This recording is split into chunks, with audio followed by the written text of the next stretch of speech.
Hello everyone, this is Leon Cruz from the Intense Apex Alpha Male. Today's Sunday, November 27th, 2016. This is podcast number 8, and we'll be interviewing our beloved brother in Christ, Michael Hur from Shield of the Sun. The purpose of my 2 YouTube channels are to impact, inform, educate, entertain with a wide variety of content.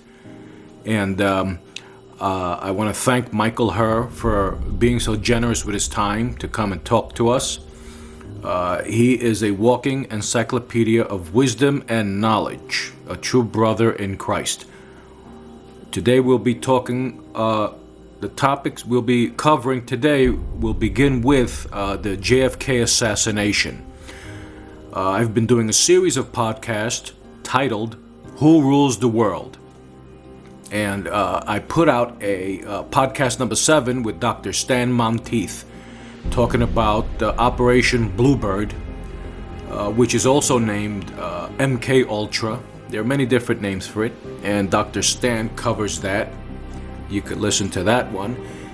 And this one will continue our series. It's an ongoing series based on globalism. And also we got to give thanks to God that Hillary Clinton did not get into office, because she is a well-known globalist that would have sold the country up the river as fast as you can blink your eyes. That was the goal. Now, as far as Donald Trump goes, we really don't know what he's bringing to the table. Only time will tell. But he is surrounding himself with some globalists. So we just got to keep our eyes out just to see what will happen in the next coming months.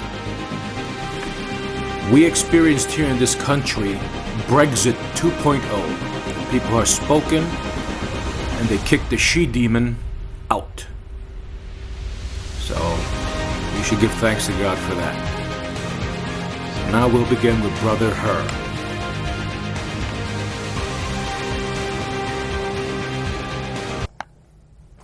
Can you hear me? Yes, can you hear me? Yes, I can. Yes, I can. How you doing, Leon? Okay, pretty good. God bless you, brother. How's everything with you? Oh, everything's good. Everything is good. It's been a pretty good day. Pretty quiet. Okay, great. Same thing over here in New York. Pretty quiet. Nothing that exciting going on. Here we are, post-election, and I would have to say that the Lord had mercy on us. Yeah. I dodged a bullet. Big bullet. Yeah. Now we hear this woman, what's her name? She wants to recount. She's from the Green Party. I forgot her name. Her name escapes me. I know who you're talking about. I forgot her name too. Jill Stein. Jill Stein. That's her name. Something like that. Yeah. I watched a few of the news pieces on it. Like I watched a few of the what they were talking about on it. But it's all a distraction piece, really. They've done this before. Like every time the DNC loses, or every time that particular side of the politics loses, they always want to do damage control, which is really what this is. It's them trying to justify why they lost, rather than just accept the fact they lost due to extensive amounts of corruption. Exactly. They don't want to face that, so they just want to say, find excuses, find whatever excuse they can to distract and blind people. It really carries no weight. There's nothing they can do. It's just all going to be a bunch of, basically a show job, if you will, to intimidate people's minds and get them to be distracted and get them to justify their loss, their pain. And it's also a scam, too. I don't know if you knew they raised $7 million. Yeah. Which doesn't cost $7 million to do what they're doing, by the way. It can cost probably a fraction or maybe a third, maybe far less than that. Maybe at the most, maybe a couple million, but not 7 million. And they're still looking for donations, which is crazy. And you can just see that it's a big scam, basically, and that's probably just to pay off the subordinates who are going to be affected by the fact that they've been cut off. Yeah. And this woman actually spoke against Hillary, saying that if she won, we can expect a nuclear war. Now, like you just mentioned, she's raising a substantial amount of money for something really stupid, trying to throw a lifeline to this woman. And she's supposed to be part of the Green Party, which is no loyalty towards the Democrats or the Republicans. It's all about money. It's a money scam. They just saw an opportunity to raise money and get money, and that's what she's going to do. And of course, she'll throw Hillary under the bus because she kind of wants it to look like, it's she's being legit, which she's not. I mean, the whole thing is really aimed to make people feel sorry for Hillary and all this other garbage. So it's all a scam at the end of the day. I mean, all of it is meant to be a scam. Yeah, it's bull. There's a lot of bull. It's amazing to see that the left is comprised with so many wimps and sissies and crybabies. I mean, I believe I text you at my job at the school, and everybody was like walking in a fog because Hillary lost. Yeah, they still are. Yeah, I noticed that kind of with this last Thanksgiving. It was one of the most tense situations for a lot of families because of the fact that, everyone's just either in denial or they're being subversive or they're just, crying for no reason and really stupid stuff. Yeah. I think a lot of smarter people are just seeing that. They're just seeing like, why are you crying? What's wrong with you? This is pathetic. This is stupid. This makes no sense. It's just, and then there was some of the rioting they did, which is just nothing but kids, by the way. Yeah. If you look at who actually did it, they're kids. They're kids in masks. You can tell why they're in masks. They don't want the parents to know they're on YouTube and on the media and all this other stuff. You can pretty much see why, and it's like, then they're threatening people they don't know and stuff. And of course, if you smack them, you go to jail because you hit a minor. Yeah. And of course, that's what they're relying on. They're just relying on their minor age to get away with stuff. Yeah, they're gonna play the victim if you decide to defend yourself and smack them around. They're gonna play the victim. Yeah. Yeah. Of course, that's what they do. They love to do stuff like that, and it's all pathetic. It's all done with no more weight. It's all done with the more they do, the more people are finding out just how bad they are, just how wrong they were, and just how silly they were with everything. I mean, they brought it on themselves. They really did. I think they could have possibly won if they weren't so corrupt.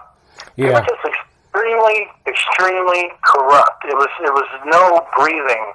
It was so. It felt like. And it's Darth Vader in the Empire is about to become president. I mean, really bad stuff. Yeah, excellent analogy. That's right. Yeah. And it's like these people who are crying the blues are the ones who, with this personality, they run the country. They want babies, basically, to run the country. People with a mush for brains, and it's pathetic behavior. It's really stupid, pathetic behavior. And, I do pray for them, but I have no respect for them at all. I mean, it's pathetic. And when I see adults acting like that really, I have to ask the Lord to give me peace because I tell you, Michael, I can't believe what I'm looking at, It's a bad scene. It's just filled with kids that were just misled. And parents that misled them, and a DNC that totally was misleading the entire country, really pushing things, forcing, globalization ideas, and then really corrupting their population and really corrupting their power centers, really using entertainment and a lot of other mind control tactics, using the media.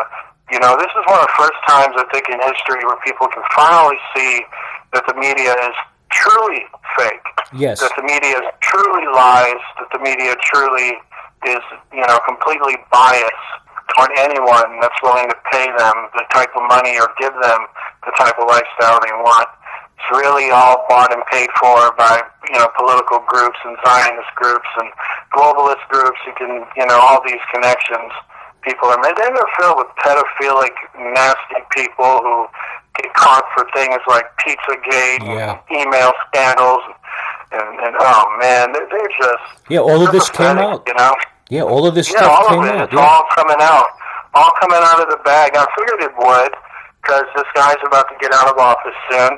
And when he's out of office, man, there are people that can't wait to tell you how screwed up he was and how screwed up all his friends were and how screwed up that whole DNC party was, man. They were really, really bad, man. Twisted. I was like, sorry, go ahead. Oh, twisted. They were very twisted individuals. Yeah. Like you had the commie Van Jones, the commie. They put him in the environmental department. A real weirdo. And if you disagree with him, you're a racist. But yet the guy's is a commie. You figure that one out. Everybody's a racist with these people. I'm telling you, man. I don't quite understand that myself. I've been in a lot of places people would not understand. And let me just tell you something, man. Racism is in every culture. There are racist people all around the world. It doesn't exactly mean they're evil, and it doesn't exactly mean they're good either. What it means is that that's how it is. There are more civil-minded, intelligent people in every culture than there are the knuckleheads. Right. And we always have to remember the fact that we can't look at it through political correctness, because that will blind us from like a million other complexities that they're not considering. They're trying to tell people what to do, ultimately. They're trying to tell people how to think, how to look at people, say this, say that, and then force lifestyles on people they're not used to and have no business being involved in, and it doesn't even work. And it's sin too. For Christians, it's big time sin. Yeah. And it's that's what they're all about. They're all about saying, screw your beliefs. Your beliefs are racist. Now, how can you say that? It's right. just like, it's unbelievable how they think. And I had lost all respect for them. I probably had maybe a small amount of some affinity with them, because coming from Chicago, I realized so much of their plight. But right. None of that was brought up. None of that was. It was like the plight decided to work for the people who caused their plight.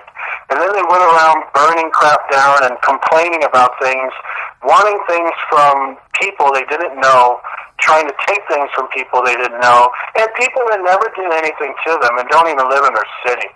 It was just unbelievable, man, like what they did. They just totally got it twisted. Like you said, man, twisted, like totally backward in what they should have been doing. Yeah. And again, you and I both see, as well as many of the people who watch our videos and listen to the podcasts, they're beginning to see the globalist agenda right in your face. Right now, they're losing ground, from what I can see. It doesn't mean they're going to disappear completely, because in the last podcast you mentioned that it takes 100, maybe 200-300 years before they accomplish their sick little plot. But right now they're what was that? It'll be around for a while. The attempting is going to take a while. Yeah. Yeah, because it'll be a while. Right now we had Brexit in America, which is Brexit 2.0, by getting the she-demon out, voting her out. Now we have Donald Trump. We don't know what he's going to do. I do know, and I've been seeing this also, he's been surrounding himself with some globalists, so only time will tell, And that's what brought me to talk about the JFK assassination, because when JFK, he gave a speech, and he was very much aware of the shadow part of the government. He wanted to expose that. He also wanted to get rid of the Federal Reserve banking system, and he also understood that the wars were being created. One of them was the Vietnam War, right around the time where he gave the speech and was assassinated in Texas. And now we're living in a different world now. If you're going to assassinate a president, you cannot out and out do something, because a lot of people are just too smart now. Even back then, but they couldn't really prove it. Right now, we live in the age of information and the internet, where a lot of people are not buying. I mean, the last big thing that we've seen was 9/11, and a lot of people are hell-bent and angry at what's happening. They see it. That's one of the reasons. That's the big pushback with globalism. The globalists are beginning to see that their plans are being exposed. This is very correct, yeah. The JFK had a very much of a clear vision on what would set America free from a lot of the ailments, a lot of the the terrible things that were going on in politics that was only going to implode later on. And, one of the saddest things about that was, he realized that at a time when America, in regards to their shadow government, they were too powerful. The military-industrial complex was too powerful at that time. Vietnam was going to be a big business. They had a lot of things going on with a lot of other controversial programs. And they wanted Kennedy to be like the spokesperson for a lot of that. And he just realized at some point in his tenure that, it was going to destroy this country and destroy the sovereignty overall. It would just collapse it. And he really sought to just kind of cut us away from all those tentacles that kind of tied us in to, the structure of globalism or the New World Order.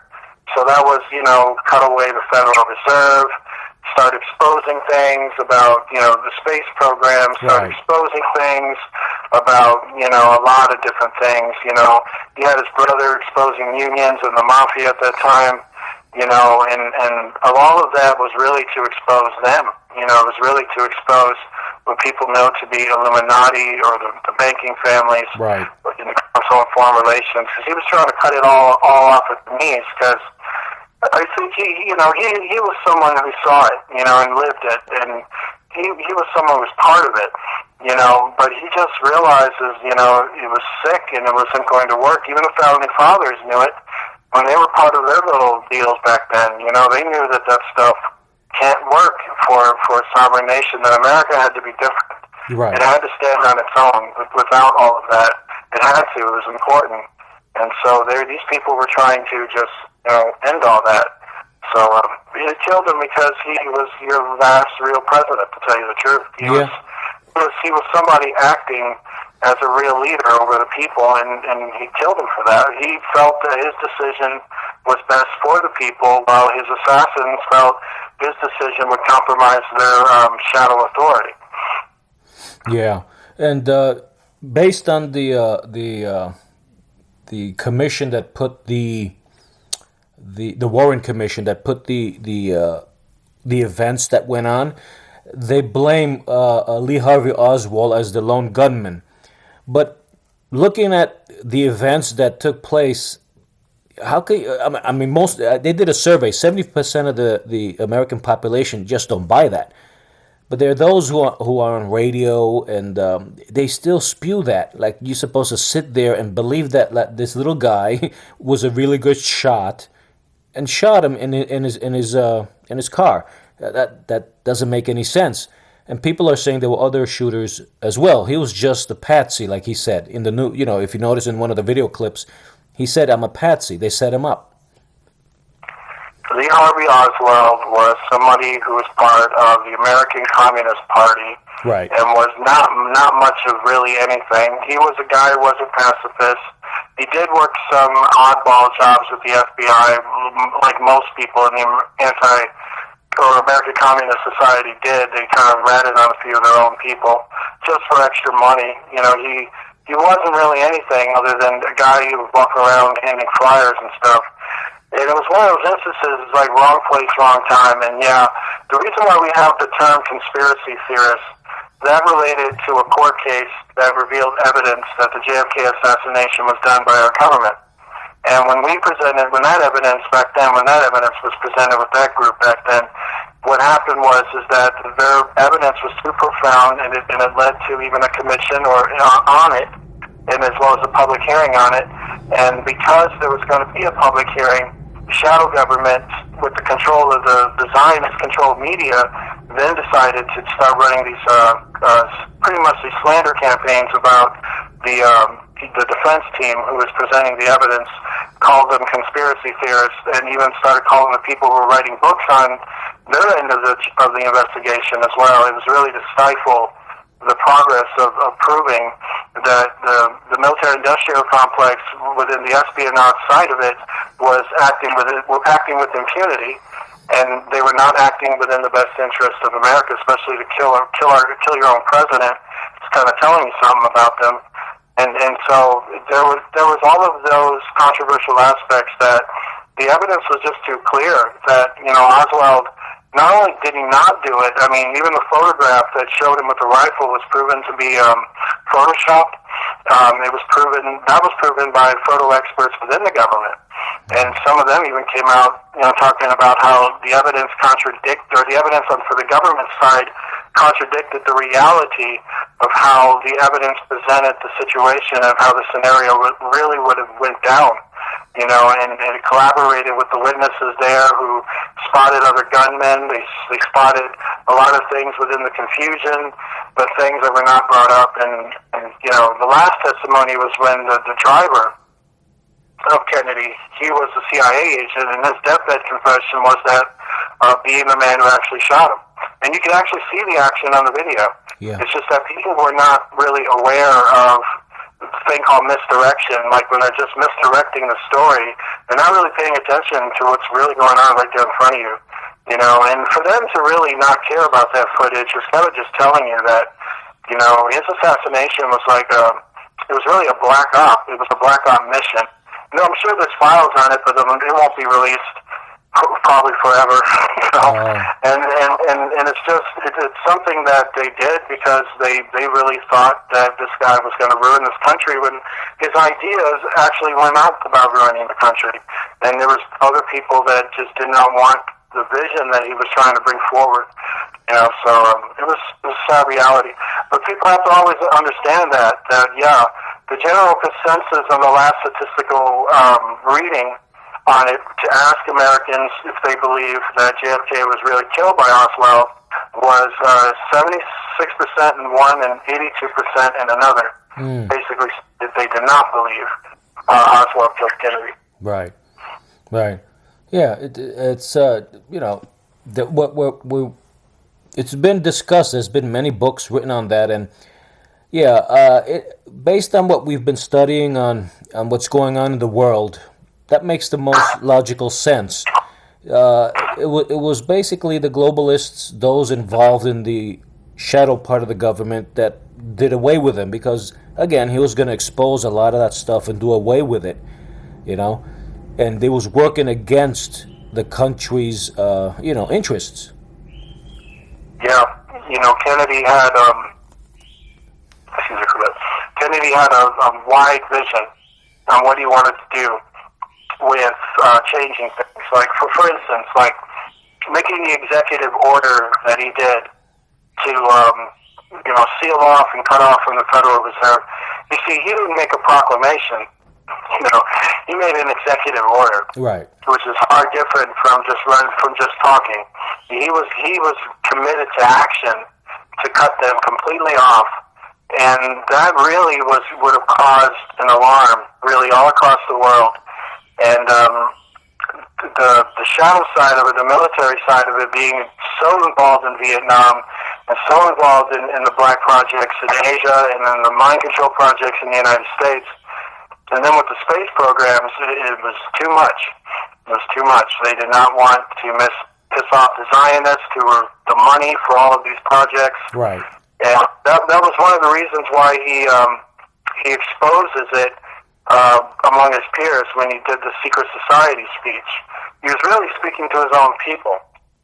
He was really speaking, it's like a fellow Mason speaking to his other Masons. Correct, yeah. And that was the hidden thing about that speech, which really was letting them know, look, we've been trying it their way.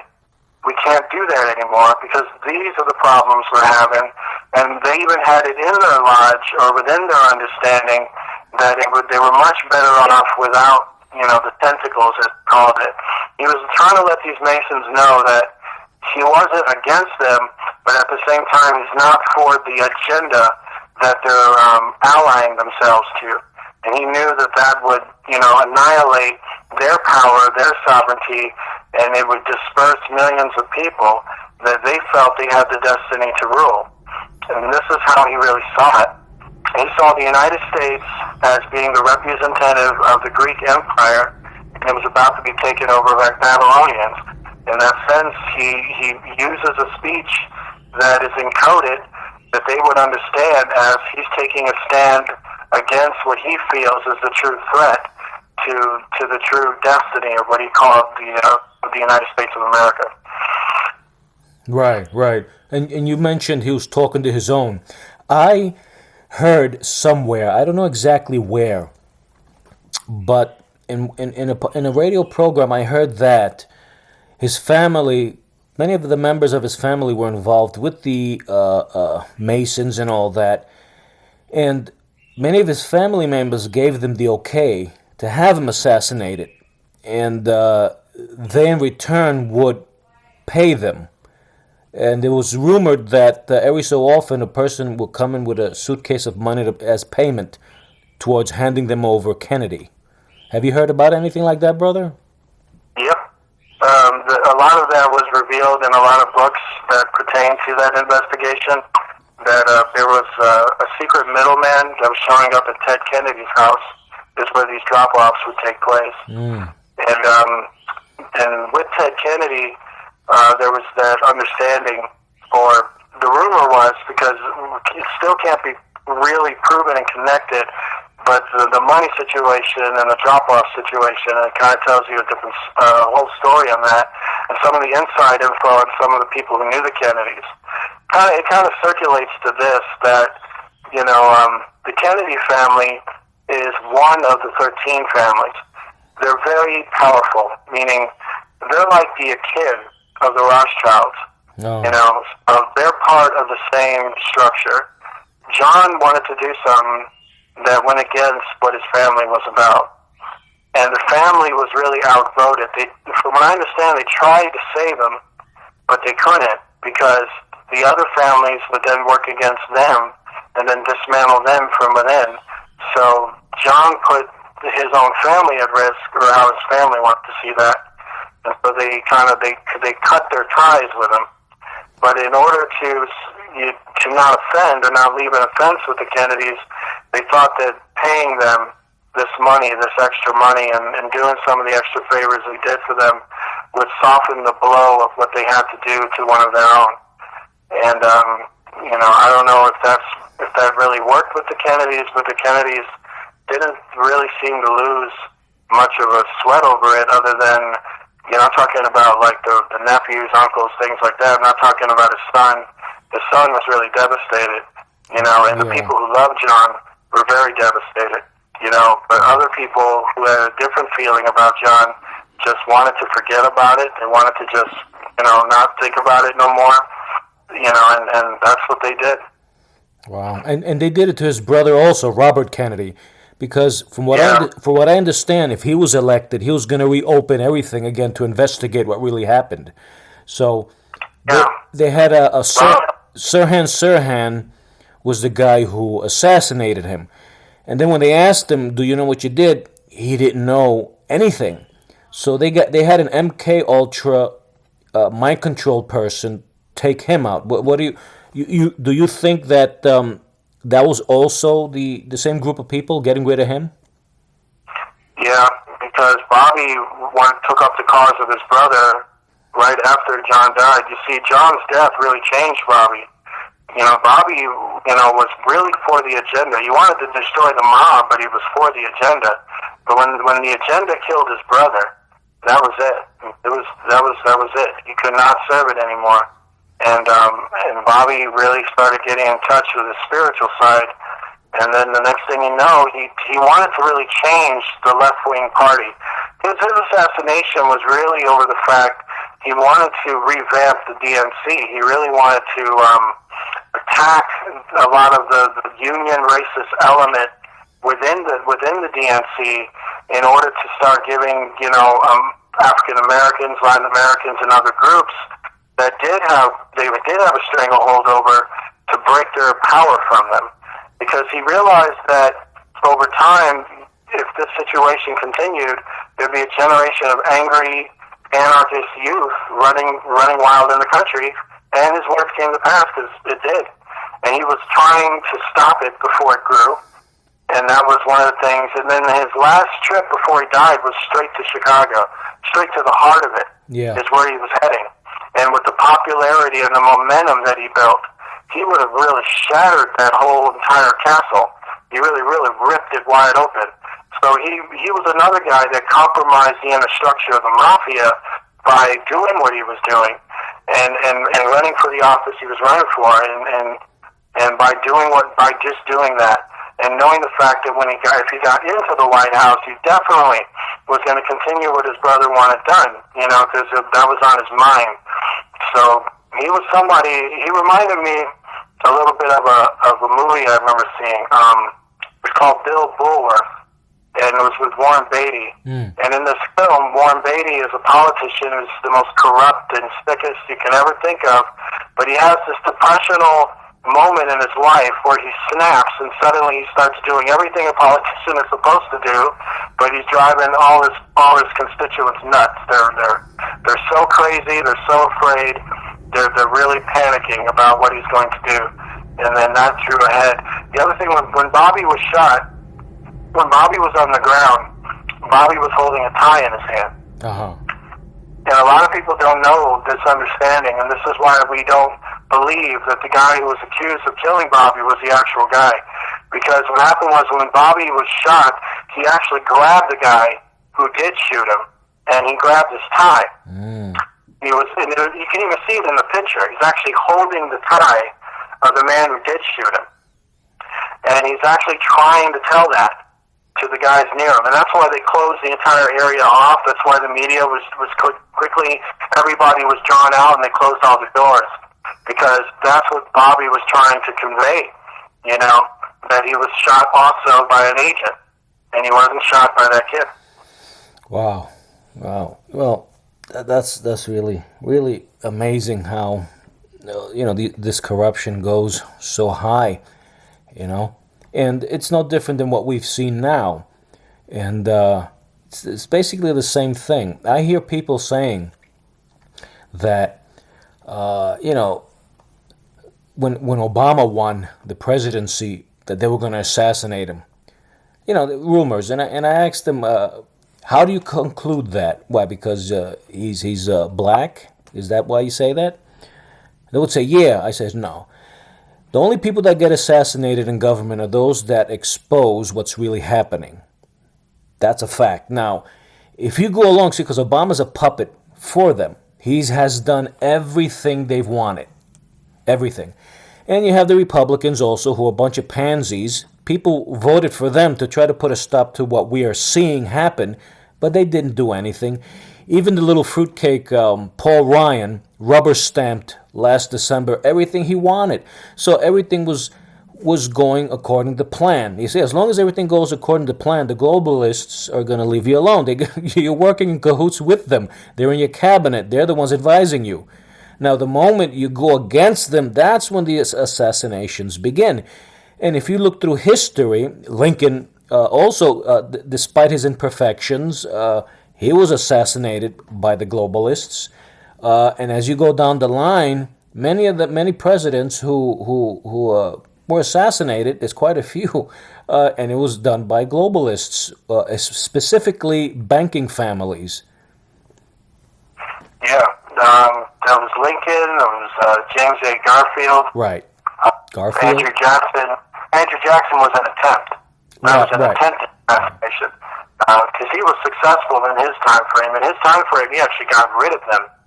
And so what happened was that at the time of Lincoln, they were trying to come back. And then Lincoln stalled them. And then Garfield stalled them. And that was why they were always targeted. Every time a president says, look, no more Federal Reserve, that president truly is in danger of being assassinated. Because the powers that are behind it is extraordinary.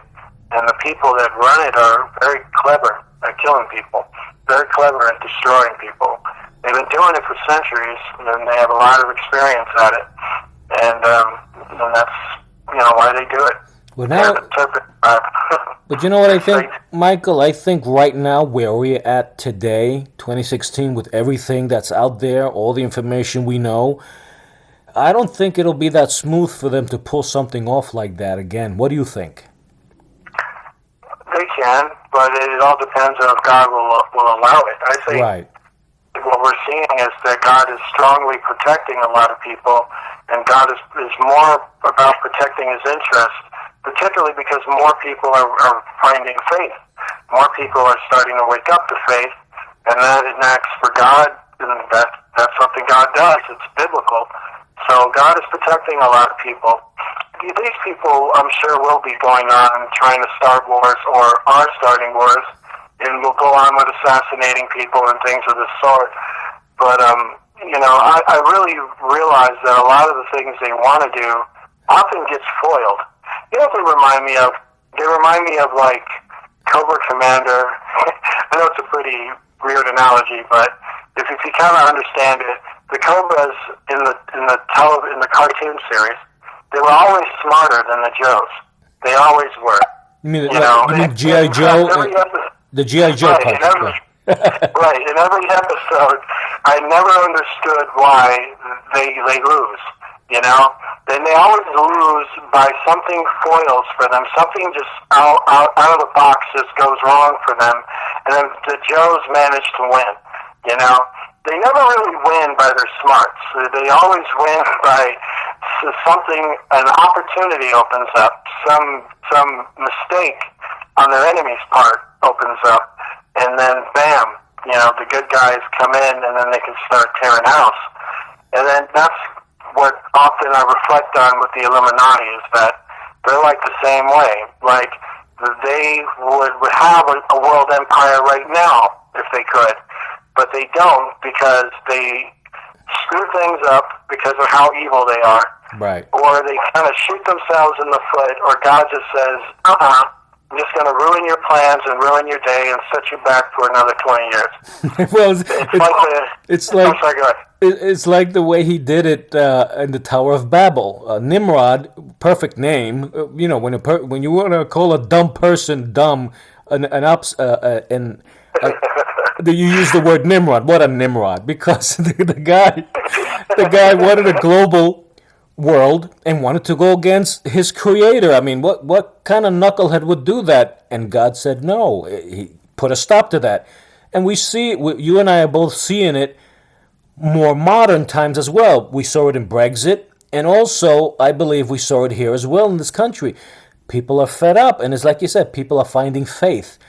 And it's because of those people that serve the Lord, that bend their knees and pray, is because we're still living somewhat of a decent quality of life in this country. Now, don't get me wrong, this country, with its imperfections, we're living under what you would call a very soft tyranny. Very soft. Meaning, when I say that, I'll give you an example. Let's say you own a home and you want to build an extension to that home. Well, common sense, if we lived in a totally free society, you could do it because you already bought the home and you pay the taxes on the property. Well, no, you can't do that, especially here in New York City. You'll get fined. You have to go through all this red tape. That's a form of soft tyranny. Another form is, let's say you work in the education system. You can't tell a kid, God bless you, or talk to him about the Lord. That's a form of soft tyranny, persecution. Not to the extent where they'll kill you like in the Middle East and things like that, but that's basically what we were experiencing little by little, you see. But overall, it's not totally a bad place. We're beginning to see God's mercy, and he's putting the kiboshes on these evil, wicked plans. Bottom line is, evil can never win. And the interesting thing is, in your book that you wrote, The First Kingdom, you pointed out something quite interesting. When the angels fell, the devil took 1/3, which is about 33% of all the angels, down with him. Now, they were perfect in every way up until when they sinned. The moment they sinned, they lost a lot of their glory, power, and everything. So every time they would get into battles with the holy angels, they would always lose. No matter what. It's sort of like what you just said with G.I. Joe and Cobra Khan, right? Yeah. It's sort of like that. I mean, they come up with all these elaborate plans, but it always gets foiled.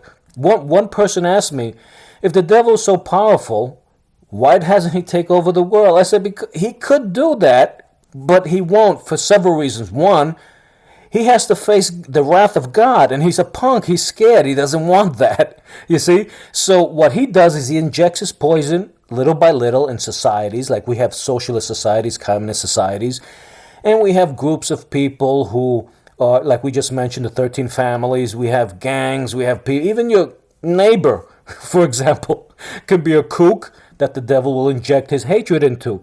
And like you've also mentioned, those who are involved in gang stalking and things like that. You see? So he does it here and there, but still no major plan because in the end he loses. He's going to lose. And that's what we're seeing with these globalists. They come up with these great plans and they want to serve a loser. Basically, that's what they're worshiping. And they're getting their marching orders from a loser. So that's what we're seeing. What do you say to that? Well, it's true. That's really what they are actually reflected on. It's the fact that Satan actually wants to tell the rulers that he wants to rule the world, he wants to beat God, he wants to do all that other stuff. He knows it's not reality. You see, he gives the rulers fantasy, but it's a fantasy on another level, fantasy they'll believe in, because he just kind of leads them life with pleasure and power is how he deludes people. But Satan's real aim, his real existence, if people really knew the truth about it, they would probably reflect more on their own sins, on the fact that he's allowed to exist because of how bad we are.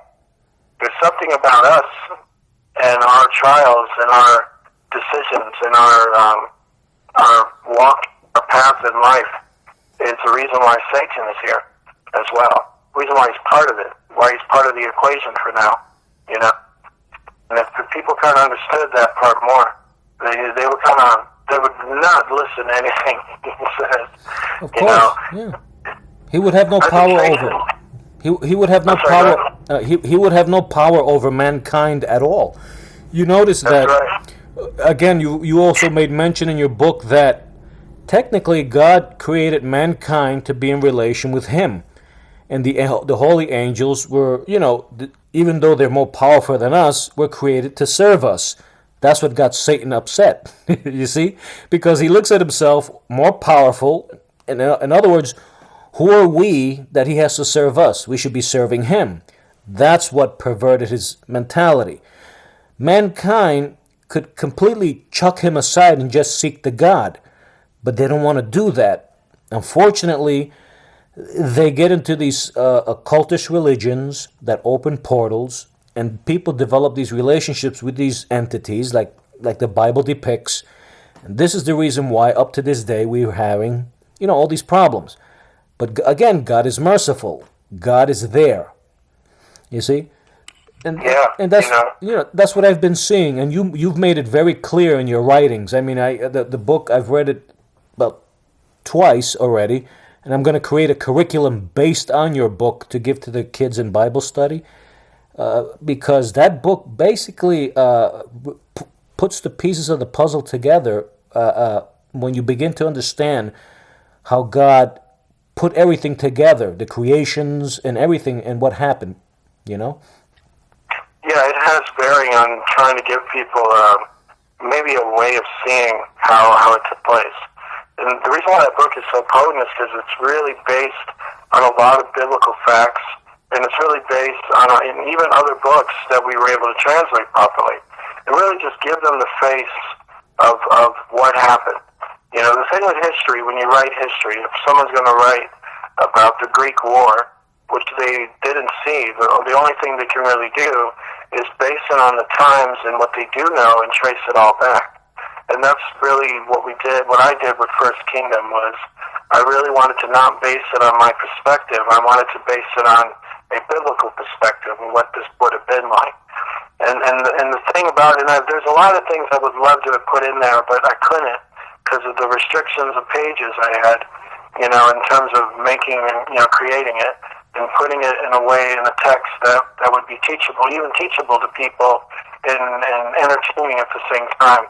That people would get a better view of what art should be, and in that sense, describing Satan, that was a real interesting journey. I'll just put it to you like that. Yeah. To get in the head of all those characters, and then they're not even.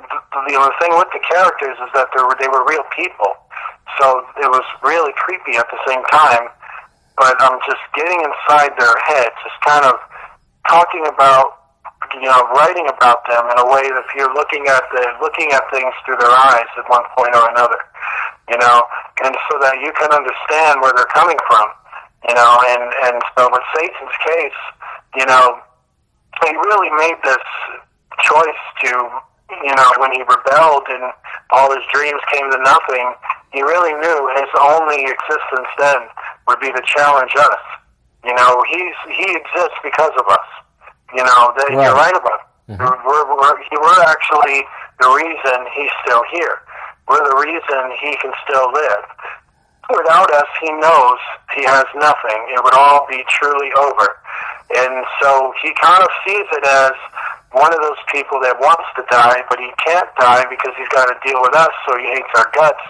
And he just wants to blame us for everything because it's the only thing he's got at the end of the day. He's a real small entity, real powerful but small, in the space of things, he has no power other than to just make you feel like he does.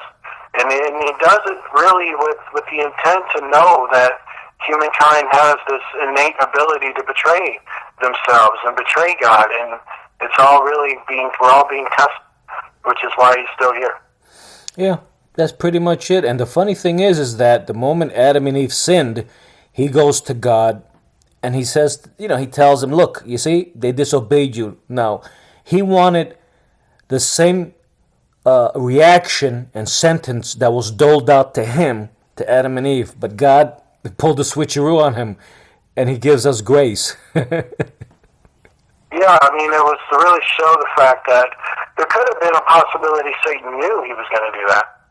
But, because of the fact he may have been hoping, because in a sense he would have also known that if Adam and Eve was taken out, like right there and then, if God said, that's it, then it would have been, that would be put in for Satan too. That'd be it. Like, you're done too. Right. Right. But in a sense, Satan also is Satan is insane. So I think what you also see with that situation is his insanity. He really wanted them to die. He was really hoping for it, But he's not thinking about the fact, that could kill you too. Right. Because he doesn't care about that. I don't care about that right now. What I care about is satisfying this feeling I got to see you guys just die. I'll deal with that later. That's like a lot of mentality of the criminals. This is where God caused the malady of Satan. Right. The sicknesses of Satan. That they literally are mentally insane. Yes. They really are crazy. Yes. Because they've been brain damaged through all the things they went through, that because they brought it on themselves, they've been disfigured and they've been delighted, and that light, which means knowledge, is not completely there. So they're dealing with some knowledge, which is very high and dangerous, but they're also nuts at the same time. Yeah, which leads us back to the globalists. That's why their attempts every so often is foiled, because it's like the super villains from the comics. They're so brilliant that they something happens, like we said before. There's a fine line between genius and lunacy, and God purposely does that, because once you reach that peak, you immediately go over to that other side where you go cuckoo. Correct. That's actually what happened with the DNC. That's what brought them down. That's right. That's true. Thing. Good way of putting it. Yeah. They went nuts. Yeah. They did the same thing. Yeah. Because they didn't know how to control themselves, and they thought, they were, God, that was such the same example. Hillary going nuts backstage and all her people going nuts, everyone going nuts, doing crazy, stupid, narcissistic things. I know. Not even, just thinking no one's going to see it, no one's going to pay attention, not even realizing all the eyes that are on them, all the everything is being critiqued, everything is being watched. It's funny because they never realized that when they point at that camera, that's two ways. You point that at me, I could point it right back at you. Yeah. Yeah. You follow me, I could follow you. You want to hear my conversation, I can hear yours too. Yeah. Well, look at the WikiLeaks. That's an example right there. She could thank Obama's and Bush's Patriot Act for that. Oh yeah. She can also thank Russian circuitry and computer technology for that as well. That's right. She can also thank entrepreneurs and creative thinkers for that as well. Because she doesn't realize is that the shadow government can control a lot, but not everything. Mm-hmm. There's always ways to infiltrate. There's no perfection in anything. Everything has a weakness. Everything has a cornerstone. Yeah. that's the thing about these people. It's just funny because when they get high on pleasure, when they get high on power, they get so high on it that they can't see beyond their own face. They can't see beyond their own pleasure. They're blind. They get this big blinder, and it's sticking right in their eye. And that's where all the operation is going on. That's where everybody's operating there, in that area that she can't see because she can't believe it. Yeah. And the DNC in general. Yeah. And then because they can't see that, and the unfaithful in general can't see that, they always run into trouble. And that's why I'd rather to just be faithful and honest, and if you got to be a knucklehead, be an honest knucklehead at the very least.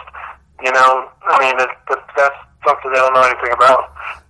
Yeah, well, it's sort of also like the knuckleheads, the hipster doofuses you called out not too long ago that work at Google, 1600 Amphitheater Parkway Drive in Mountain View, California. Yes, that's correct. Yeah. That is their address, damn it. Yeah. And, the thing with them is that I don't like how they operate. I just don't like the way they operate. Okay, they have these regulations that are not made clear to us. They don't make a whole lot of sense. And it only involves, at the end of the day, screwing with our channels because we're considered controversial. And when you find out all the details about that, it all adds up to that you're screwing with our views, you're making money off us, and we don't even realize it. And you're doing all this for nothing, And I just didn't like that, There's a department, at the mountain park location where that actually goes on. Where our channels are regulated by views and numbers, and we're on a watch list. And so because we're on a watch list, we get screwed with. And it's just kind of like stuff happens there, and that's really done to stifle us, and that's the establishment doing that to us, because the establishment even knew from the start that when YouTube happens, it was an opportunity for millions of people. An opportunity where only the most apt are probably going to be able to break through. And they knew that when they did, guess who they're going to be talking against? Them. The people that are screwing everybody else over. And that's really what they're going to be, and they knew that they have to hold that back. So these guys, if you look at their culture and what they're into, it's anti-God to the max. Like, everything about them, the gender roles, and then they make the dudes, stroll the cart. They don't even have kids, and they make them stroll the cart. just to make a statement, just the stupid crap they do. And they take this to work with them, and then someone actually pays them to monitor what we're doing. And I'm just offended by that. That just got under my skin. It just pissed me off, and I just saw the damage it was doing to other channels. There's so many guys complaining about that because it was a real, legitimate complaint, because they really were being affected, and monetarily, everything, the support was being depleted, and they were really being pushed down when they should have been progressing. But they can't get past that because these people prevent it. So it's like things we get hit with that we don't have the power to overcome because we're put under a government thumb.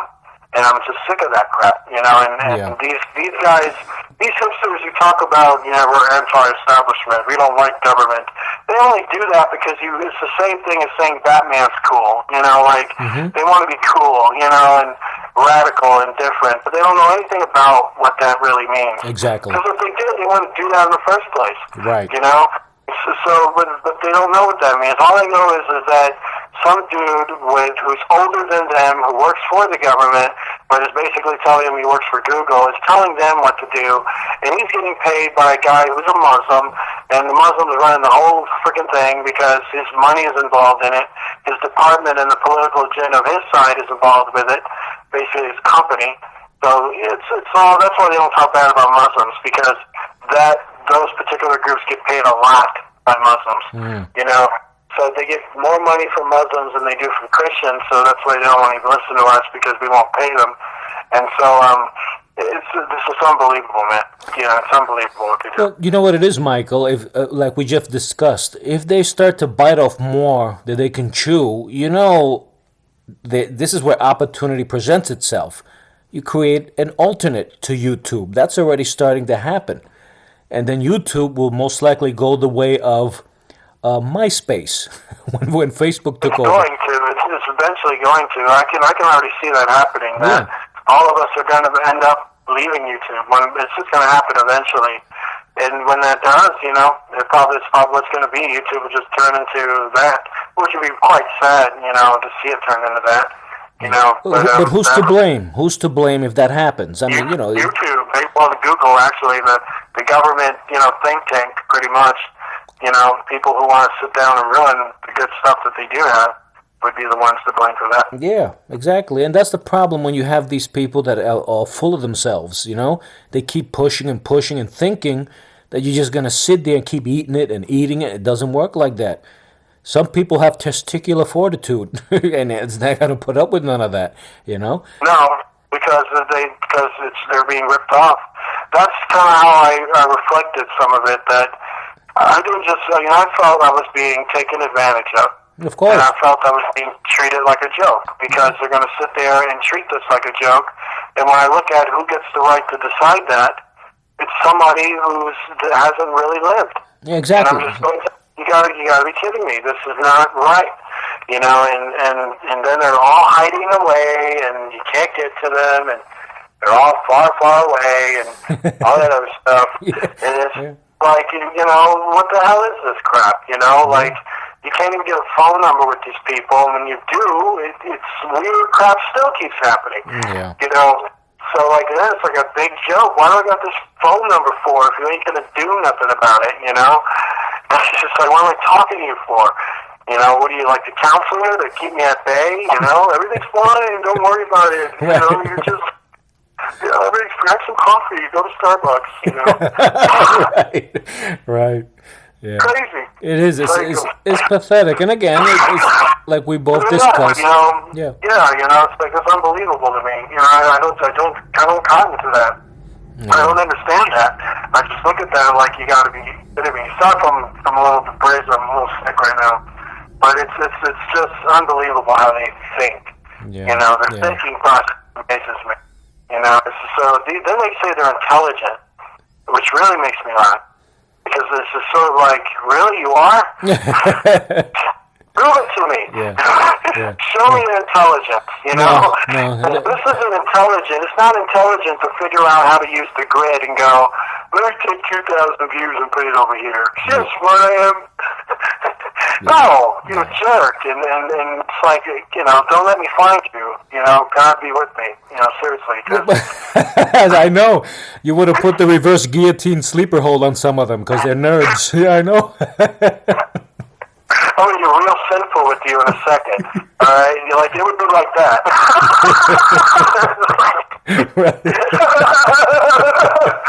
That's true.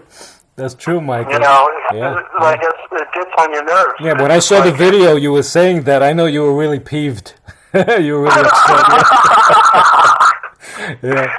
You try not to show it, but it does come out. I try not to be... Well, Michael, the Bible says you can be angry, absolutely. It's just you have to be careful what you do with the anger, but you have every right to be angry. I mean, you're a human being, Yeah, it's true. It's kind of like, if something like that happens, it gets under your skin, I didn't see it. I don't see anger as sinful. I just see what you can do when you're angry. Exactly right.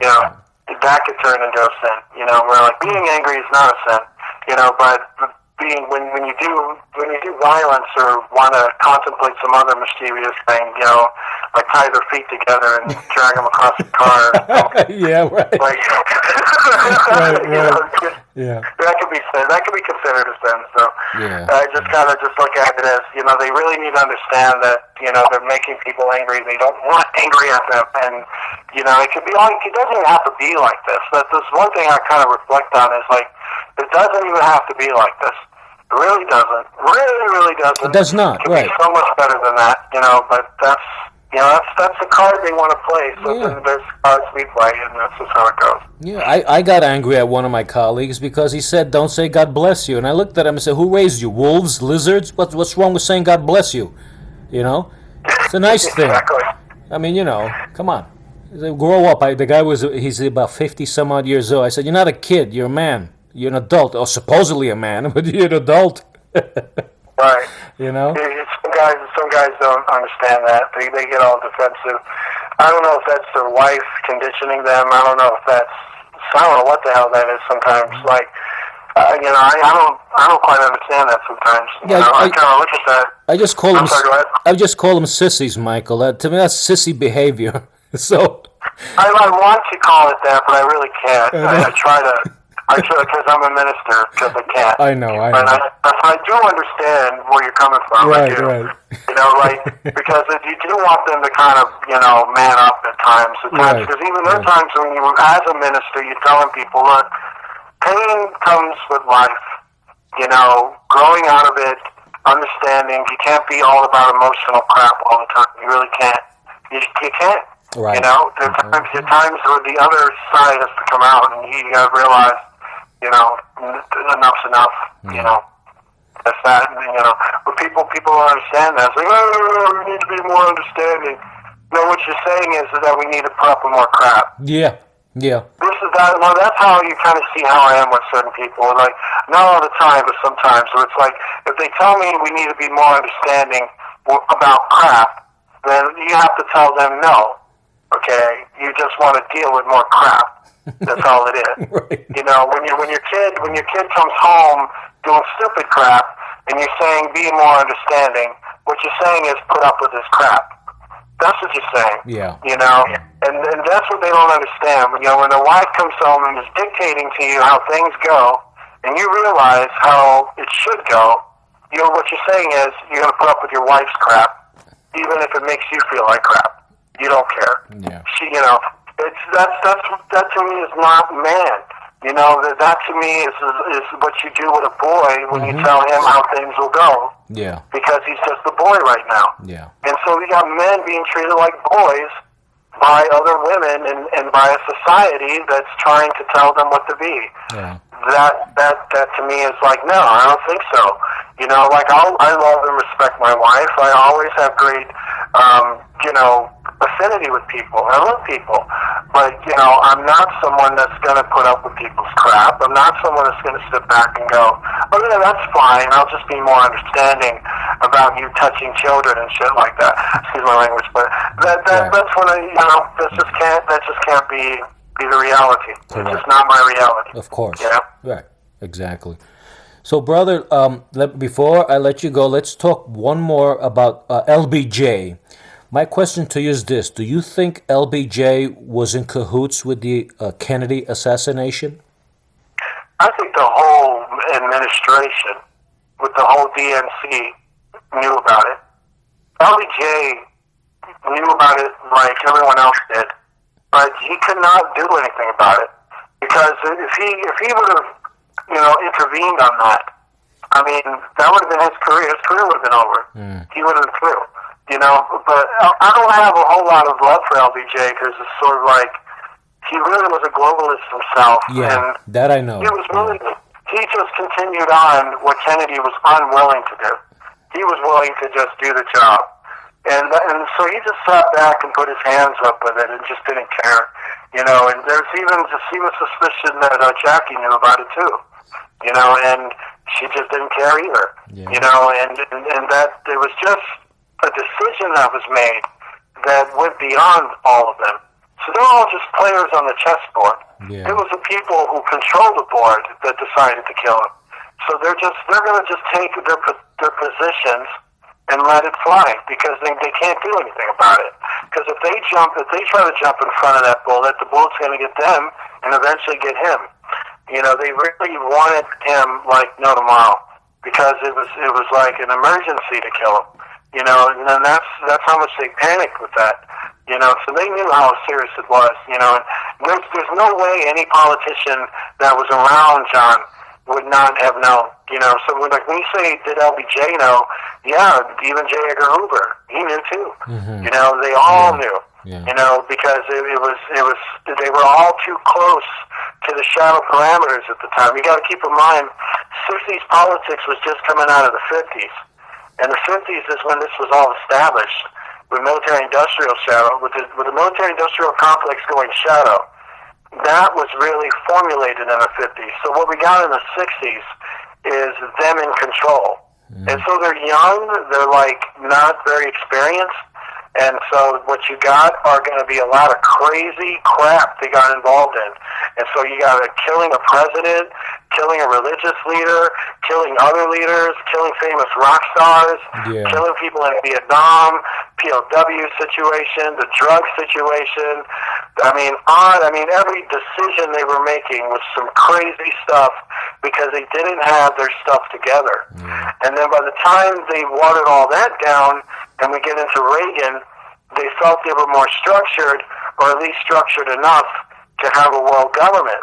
And then they felt the best way to go about that was to start policing everybody, and which is what Bush started doing, and it just got worse from there until finally we now have a break. It's now this like a lot of the air of that globalization has been cut away. Yeah. Because now people can see it.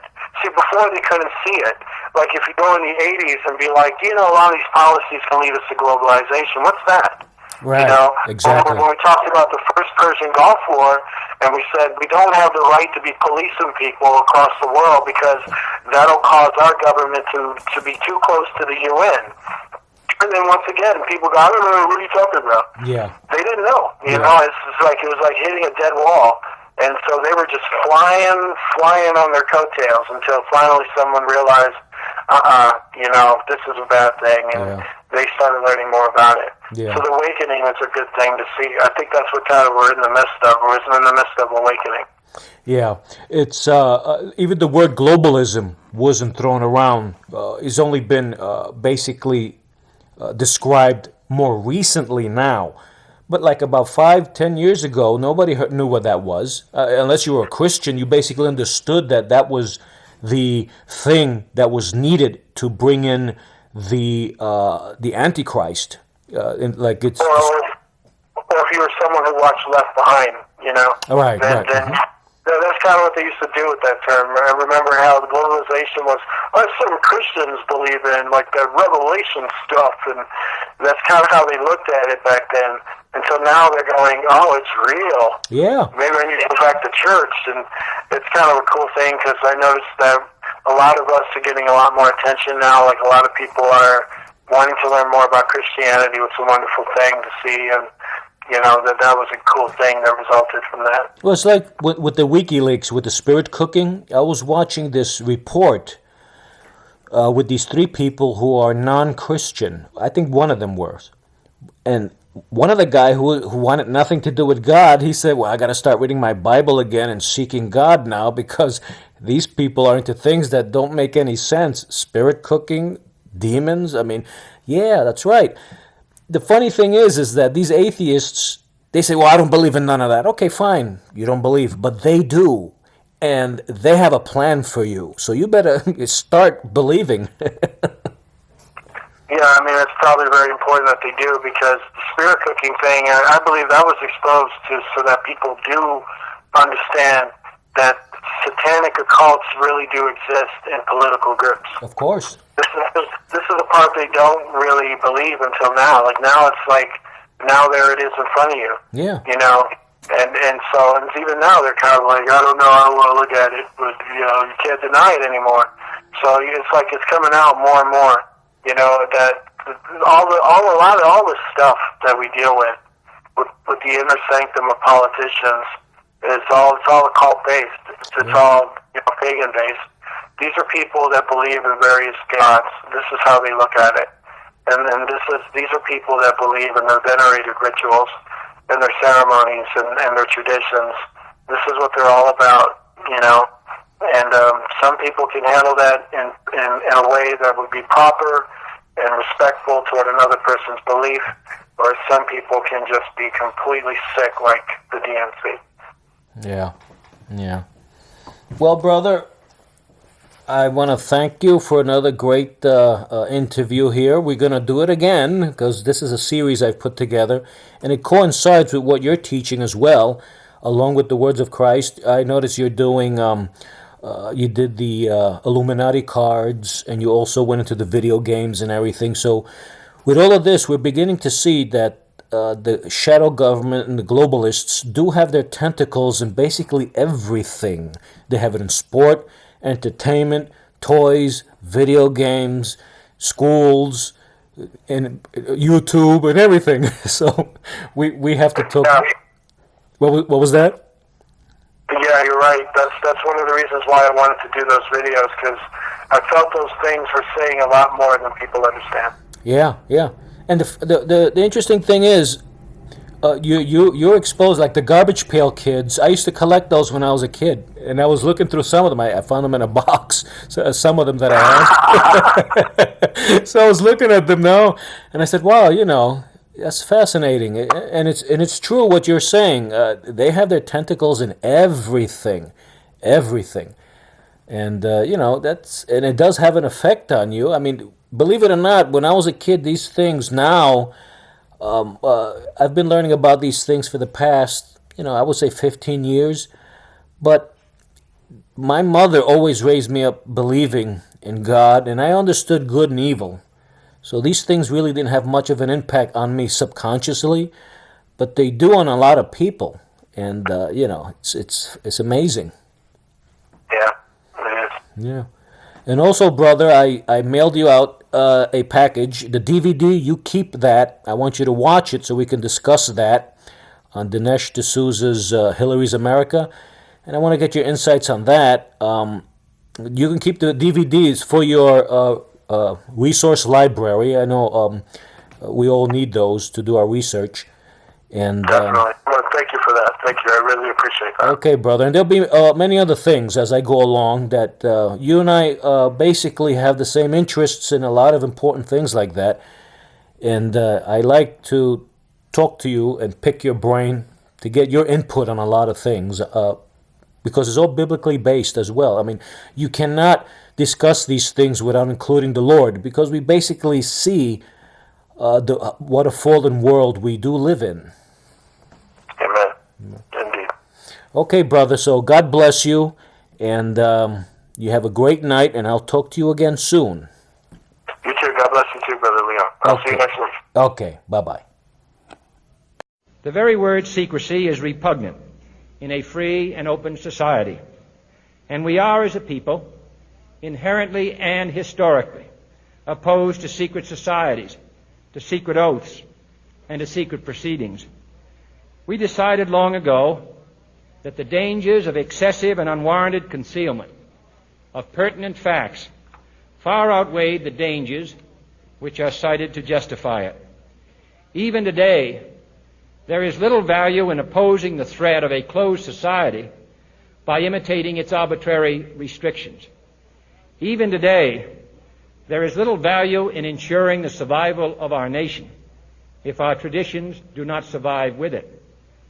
And there is very grave danger that an announced need for increased security will be seized upon by those anxious to expand its meaning to the very limits of official censorship and concealment. That I do not intend to permit to the extent that it's in my control. And no official of my administration, whether his rank is high or low, civilian or military, should interpret my words here tonight as an excuse to censor the news, to stifle dissent, to cover up our mistakes, or to withhold from the press and the public the facts they deserve to know. For we are opposed around the world by a monolithic and ruthless conspiracy that relies primarily on covert means for expanding its sphere of influence, on infiltration instead of invasion, on subversion instead of elections, on intimidation instead of free choice, on guerrillas by night instead of armies by day. It is a system which has conscripted vast human and material resources into the building of a tightly knit, highly efficient machine that combines military, diplomatic, intelligence, economic, scientific, and political operations. Its preparations are concealed, not published. Its mistakes are buried, not headlined. Its dissenters are silenced, not praised. No expenditure is questioned, no rumor is printed, no secret is revealed. No president should fear public scrutiny of his program, for from that scrutiny comes understanding, and from that understanding comes support or opposition, and both are necessary. I am not asking your newspapers to support an administration, but I am asking your help in the tremendous task of informing and alerting the American people. For I have complete confidence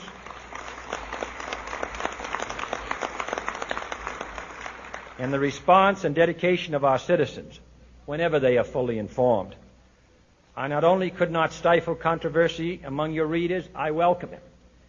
This administration intends to be candid about its errors. For as a wise man once said, an error doesn't become a mistake until you refuse to correct it. We intend to accept full responsibility for our errors, and we expect you to point them out when we miss them.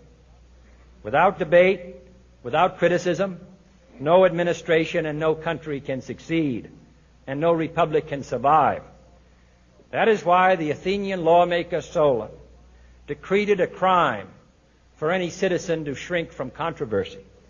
And that is why our press was protected by the First Amendment, the only business in America specifically protected by the Constitution, not primarily to amuse and entertain, not to emphasize the trivial and the sentimental, not to simply give the public what it wants, but to inform, to arouse, to reflect, to state our dangers and our opportunities, to indicate our crises and our choices, to lead, mold, educate, and sometimes even anger public opinion. This means greater coverage and analysis of international news, for it is no longer far away and foreign, but close at hand and local. It means greater attention to improved understanding of the news, as well as improved transmission. And it means, finally, that government at all levels must meet its obligation to provide you with the fullest possible information outside the narrowest limits of national security. And so it is to the printing press, to the recorder of man's deeds, the keeper of his conscience, the courier of his news, that we look for strength and assistance, confident that with your help, man will be what he was born to be,